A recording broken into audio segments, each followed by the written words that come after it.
민주당 얘기를 좀 해볼게요. 민주당 네. 소속이 되신 이후에 당 대표가 바뀌었는데 네. 정청래 대표 같은 경우는 이제 그 보좌관 갑질 논란으로 그 장관 후보에서 낙마한 강선우 의원을 좀 챙기는 것 같아요. 네. 뭐 비를 함께 맞아야 동지다 뭐 이런 얘기를 하면서 네. 그리고 지금 강선우 의원이 민주당의 국제위원장인 것 같은데 이 당직도 좀 유지를 하겠다라고 하는 것 같습니다. 근데 네네. 보좌진들 입장에서 또 보기에는 너무 강선우 의원만 감싸는 것은 이제 갑질 논란에 대해서는 묻고 가자거나 아니면은 갑질 폭로자가 오히려 문제였다거나 이런 인식이 좀 생기는 것 같아서 그런 우려는 좀 있는 것 같거든요. 혹시 김상호 의원 생각은 어떠세요? 일단 어떤 일이 있었는지 저는 일단 정확히 알지는 못해요. 그래서 예. 저도 예전에 강선우 후보자가 국민 수용성 부분에서 모자라다라고 얘기를 했는데 그때도 제가 기준을 세 가지를 제시를 했었습니다. 첫 또 세 번째는 가지입니까? 네. 뭔가 판단을 할 때 기준을 갖는 건 되게 기준을 중요한 제시해 것 같아요. 주시는 왜냐하면 거예요. 저는 네. 보수주의자인데 보수주의자는 원칙 중심입니다. 예. 원칙이라고 하면 기준이 있다는 거예요. 네. 기준 없이 마음대로 할 수는 없어요. 예. 그래서 저는 어떤 사안 볼 때 이 사안의 기준을 뭘로 봐야 되지? 이걸 기준 항상 생각을 먼저 하거든요. 네. 장관 후보자는 기본적으로 국무위원이잖아요. 예. 첫 번째 도덕성 기준, 두 번째 능력 기준, 마지막으로 세 번째 국민 수용성 기준, 세 가지 기준이라고 생각을 해요. 네. 근데 사실 저는 강선우 장관 후보자, 강선우 의원에 대해서 잘 몰라요. 네. 얘기를 그렇게 나눠본 적도 없고 예. 어떤 일이 있었는지 잘 모르겠죠. 그래서 네. 능력 부분은 제가 도덕성 부분이나 능력 부분은 제가 알 수가 없어요. 예. 그래서 이거는 결정권자의 생각을 존중하고, 예. 근데 국민 수용성 부분에서는 국민 여론의 60%가 이건 잘못됐다, 못 받아들이겠다라고 문제가 나왔으니 강선우 의원이 본인이 직접 나서서 잘못된 것은 억울한 것이 있으면 소명을 하고 네. 잘못된 것이 있으면 반성을 하고 국민들께 다짐을 할 것이 있으면 다짐을 해서 수용성 부분을 확보를 해야 될 수 있는 것이 아니냐라는 의견을 그때 냈었던 것이고요. 네. 지금 마찬가지로 지금 강선우 의원이 갑질을 했는지 안 했는지 저는 정확하게 몰라요. 제가 정확히 알 수는 어떤 일이 있었는지 개인 간에 알 수가 없으니까. 예. 근데 분명한 것은 허위 사실로 억울한 누명을 써서도 안 된다는 점. 또 하나는 만약에 지금 여러 가지 말들이 나오는 것이 사실이라면 예. 의례지위에 있는 사람들은 당연히 보호받아야 되고요. 네. 그들을 지켜줘야 합니다. 그래서 저는 만약에 이 문제가 해결이 되지 않는다면 또는 필요하다면 무엇이 진실이었는지를 당 내에서 정확하게 규명할 필요가 있지 않나. 그래서 만약에 정말 보좌관들이 갑질 피해를 당했다. 네. 그러면 지켜줘야죠. 지켜줘야 되고 잘못된 건 고쳐야죠. 한 사람에 대해서는 징계가 있어야 될 것이고요. 근데 반대로 허위사실이었다면 예. 허위사실을 유포한 사람에 대해서는 관련해서 징계나 형사처벌도 갈 수가 있겠죠. 근데 그 부분은 이제 어떻게 보면 당사자들의 의지인 것 같아요. 예. 뭐냐면 난 갑질 안 했는데 너무 억울해 하는 게 강선우 의원이 강하면 이분이 형사 고소를 하겠죠. 또 반대로 보좌관들이 내가 갑질을 당했는데 너무 억울해 하면 이분이 공식적으로 문제 제기를 하겠죠. 네. 그래서 면밀한 조사를 통해서 갑질 징계를 해주십시오. 요구를 할 겁니다. 근데 양쪽 다 아직까지는 그까지 액션까지는 안 가고 있는 것 같아서 당사자들이 가만히 있는데 제가 또 얘기하기는 예. 맞질 않은 것 같아요. 근데 이게 국민의힘에서는 민주당 내에서 강선우 의원 갑질을 폭로한 보좌진을 색출하고 있다 뭐 이런 얘기를 좀 해요. 네. 실제로 좀 당내에서 그런 움직임이 있다 뭐 이런 얘기 들어보신 게 있으신가요? 저는 듣는 거는 여기 와서 처음 들었어요. 아, 그러시구나. 네, 듣지는 못했어요. 예. 그리고 제가 김상호 의원 만나면 좀 궁금해서 그 국민의힘과 민주당을 좀 비교해 보시자면 네. 뭐 비슷하다는 분도 있을 수 있고 어쨌든 거대 양당이니까 그 시스템이나 생리 구조는 비슷할 수도 있고 지금 근데 국민의힘은 또 극우 논란이 또 한창인 터라 또 민주당도 당원 주권 정당 얘기를 하면서 당심이 되게 강한 정당이잖아요. 그래서 일명 그 극성 당원들에 대해서 뭐 개딸이라는 칭호도 붙이고 뭐 그러는데 비교를 해보자면 좀 어떤가요? 국민의힘과 비교했을 때 그래도 민주당의 어떤 정당 민주주의 이런 게 더 훌륭해 보이세요? 제가 경험하기로는 훨씬 정당 민주주의가 확립이 돼 있고 그쪽으로 방향을 그래요? 잡으려고 애를 써요. 예. 그 점은 차이가 있는 것 같아요. 뭐냐면 국민의힘에 있을 때는 어떻게 보면 당원들의 의사보다는 저는 기본적으로 국민의 민심이 당심이 되고 당심이 당론이 되고 이렇게 다 같이 가는 거잖아요. 그래서 당의 중심된 지도자들과 따르는 지지자들이 국민 속으로 들어가서 국민과 소통하는 게 참 중요하다는 생각을 가지고 있는데 예. 국민의힘 있을 때도 이 얘기를 계속해서 했었어요. 근데 아무도 안 받아주더라고요. 근데 그 국민의힘은 어떻게 보면 국민 여론 또는 당원들의 여론보다는 주류의 결정이 훨씬 중요한 의미를 가지는 문화가 돼 있습니다. 네. 그러다 보니까 이번에 국민의힘에서 대선 후보를 정할 때 경선을 통해서 정한 후보도 새벽에 바꿔버리잖아요. 그게 낯설지 않은 문화가 있는 거예요. 주류 중심에는. 결과적으로 당원들이 엎었잖아요. 예. 근데 도저히 더 이상 묵고할 수 없는 단계까지 갔기 때문에 엎은 건데. 예. 근데 그런 시도를 했잖아요. 네. 그런 시도를 했다는 것 자체가 저는 좀 그런 시도를 한 분들의 생각도 이해가 되는 게 기본적으로 당원들의 마음은 우리가 결정한 대로 따라오는 거야. 라는 생각을 기본적으로 가지고 있어요. 예. 이건 좀 반민주적인 생각이죠. 네. 근데 민주당은 지금 아직 제가 들어온 지 얼마 되지는 않았지만은 당원들에게 정말 예민해요. 그리고 당원들과 소통하려고 너무 많은 노력을 해요. 네. 예를 들어 국회의원들이 무슨 유튜브, TV 채널 개인적으로 안 가지고 있는 사람이 없을 만큼. 그리고 어떻게든 좀 당원들 마음에 들려고 애를 많이 쓰거든요. 네. 근데 그게 또 물론 이제 장점도 있고 폐단도 있을 수는 있겠지만은 민주주의라는 것 자체가 사실은 밑에 국민들의 민심, 또 당원 민주주의라고 하는 것은 당원들의 여론을 통해서 위의 걸 결정하는 것, 상향식을 의미하는 겁니다. 예. 그래서 그런 면에서는 민주당이 더 충실하다라는 생각은 들고요. 물론 그러면은 소수의 강성이 여론을 주도하는 것 아니냐?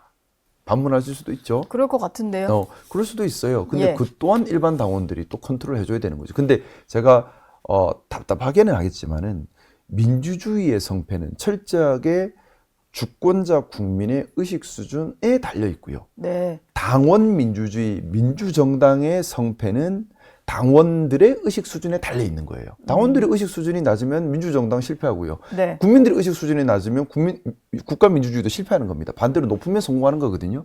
제가 그래서 기회가 닿으면 제 결론을 얘기하기보다는 제 생각에 이런 사안의 참고 판단 기준은 이러해야 하니 국민 여러분들 같이 고민해 주십시오 말씀을 드리는 겁니다. 우리 같이 고민해서 같이 의식 수준을 올려 노력을 같이 해보자는 겁니다. 근데 민주당은 좀 대대로 네. 그 본인들의 어떤 생각하는 대로 움직이지 않는 의원을 수박이라고 칭하면서 막 색출해야 된다라고 하잖아요. 그런 것도 보시기에는 그냥 당원들의 다양한 의견이다. 저보고도 수박이라고 공격 많이 하던데요. 아, 그래요?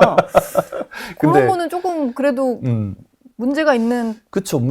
그러니까 생각이 다르다고 해서 매도하고 공격하고 단언하는 건 분명히 문제입니다. 예. 근데 그게 잘못되었다라는 자성적 성찰도 또 일어나겠죠. 예. 그러니까 이게 그게 민주주의가 성숙해가는 과정이라 보시는군요. 생각하고 예. 저 같은 경우도 저는 지금 민주당 와서도 저대로 제가 생각하는 바에 대한 얘기는 그대로 드리고 있어요. 예. 그러다 보니까 들어온 지 얼마 안 됐는데도 벌써 공격 많이 받고 있거든요. 반대로 응원해 주신 분들도 많아요. 벌써 수박이라는 얘기 들으시는구나. 많이 들어요. 근데 반대로 잘하고 네. 있다 박수 쳐주는 분도 많으세요. 그러니까는 소신 있게 계속 그렇게 해주세요 하는 분도 계시고, 네. 야, 너 국민의힘 출신이더니만 이런 사람도 있는데 그 또한 민주주의 과정인 겁니다. 예. 저는 이런 과정을 통해서 한 단계 한 단계 발전하고 있다고 생각해요. 네. 그러니까 당원들의 의식과 판단 기준과 스스로에 대한 성찰이 점점 발전해가고 있는 거죠. 실패도 좋아요. 자꾸 해봐야 돼요. 예. 안 해보면 언제 발전해요? 지금 마지막 질문을 벌써 드려야 될 것 같은데 네. 특검 조사를 내란 특검 조사를 받고 오셔서 네네. 아마 정치인 중에는 좀 빠르게 받으신 제일 먼저 받은 것 같아요. 제일 먼저 하신 네. 건가요? 네. 네. 오늘도 보니까 조경태 의원이 받으러 가시는 것 같아요. 네. 아마 개엄 당일에 국회 개엄해제 표결 당시의 상황에 대해서 조사가 많이 이루어지지 않았을까 싶은데 그 네. 당시 상황이 저도 좀 궁금한데 네. 일단은 당일에 국회 본관에 있으면서도 표결에 참여하지 않았던 국민의힘 의원들이 좀 있잖아요. 네네. 이분들에 대해서는 조금 조사가 필요하다 이렇게 보시나요? 우선은 정치적인 판단과 법률적 판단은 다른 부분이라고 생각합니다. 예.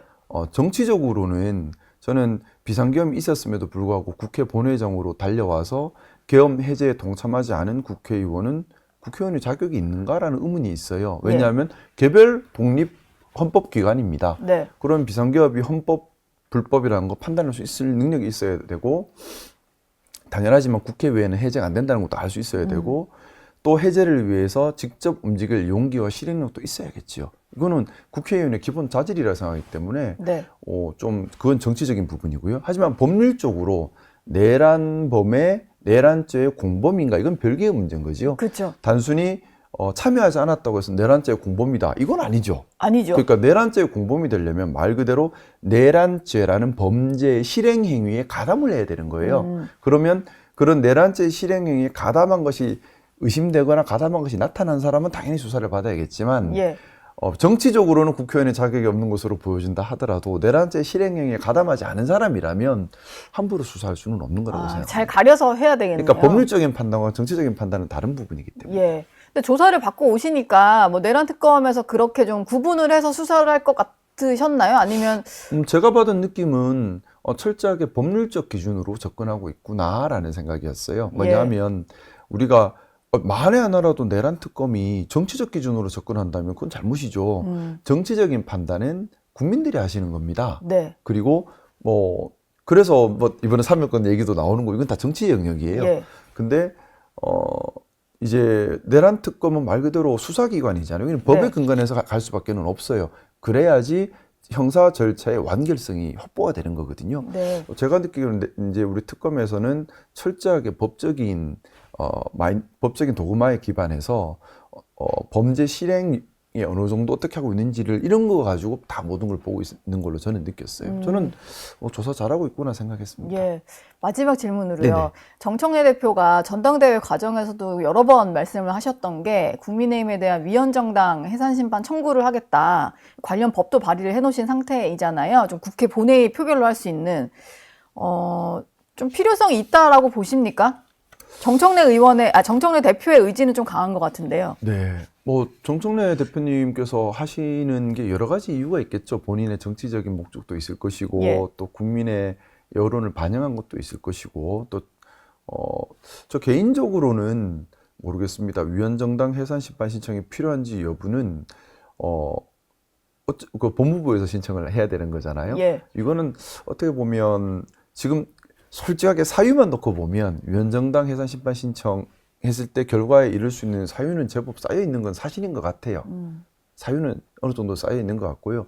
하지만 사유가 있다고 해서 무조건 신청할 일은 아니거든요. 예. 사유가 있다 하더라도 이것 역시 국민들께서 어떻게 생각하시느냐, 주권자 대다수의 국민들께서 어떤 판단을 가지고 계시느냐를 면밀히 보고 가야 될 문제라고 생각합니다. 왜냐하면 어쨌든 지난 대선에서 김문수 후보를 지지하신 분이 1,400만 명이나 있어요. 예. 그 1,400만 명, 그분들도 우리 주권자 국민들이십니다. 그쵸. 근데 본질적으로, 근데 우리가, 저 그 생각은 해요. 국민의힘이 지금 죽지도 살지도 못하는 이런 표현 좀 어떨지 모르겠지만 약간 좀비 상태처럼 돼버렸어요. 좀비 정당. 약간, 많이 쓰는 표현이니까요. 그렇게 돼버렸어요. 예. 근데 기본적으로 민주주의의 정당은 민주정당, 헌법 수호정당이어야 됩니다. 네. 근데 헌법 파괴에 앞장서고 거기에 대해서 반성을 하지 않아 버리면 더 이상 우리 민주주의 체제 안에서는 허용할 수 없는 정당으로 돼버리는 거예요. 네. 그래서 이번 국민의힘의 전당대회가 아주 큰 의미가 있다고 생각합니다. 나눠지는 게 보면 예. 딱 계엄 옹호와 계엄 반대로 나눠지는, 본인들은 계엄 옹호한 적 없다 하지만은 말이 네. 아니라 행동을 봐야 되는 거잖아요. 근데 만약에 이번 전당대회 이후에도 네. 반헌법, 반국가, 반보수, 반민주의 색깔을 벗어나지 못한다면 해산될 수밖에 없겠죠. 해산되는 게 국가 발전을 위해도 맞고 우리 헌법 체제에도 맞는 상태가 돼버려요. 어쨌든 국민들이 국민의 힘을 어떻게 보고 있느냐, 그게 이게 중요한 봅니다. 판단이 될 수 있겠네요. 그래서 이제 국민들께 제가 계속 저는 판단 기준을 드리는 게 중요하다는 말씀을 드리잖아요. 뭐 국민의힘이 더 존속하고 싶어도 더 이상 지지하는 국민이 없으면 없어질 수밖에 없죠. 네. 그러면 반대로 국민의힘이 반헌법, 반보수, 반민주의 행태가 있다 하더라도 지지하는 국민들이 있으면 없애도 또 다른 이름 간판만 바꿔서 계속 생겨나거든요. 네. 그러면 중요한 것은 이 국민들께서 정확한 판단 기준을 가지고 봐주시는 겁니다. 그 당을 봐주는 것. 예. 알겠습니다. 시간이 많이 흘러서 오늘 말씀은 여기까지 드려야 될 것 같아요. 김상욱 의원과 함께했습니다. 고맙습니다. 고맙습니다. 저희 영상 많이 시청해 주시고요. 좋아요, 구독, 댓글, 알림 설정 꼭 부탁드리겠습니다.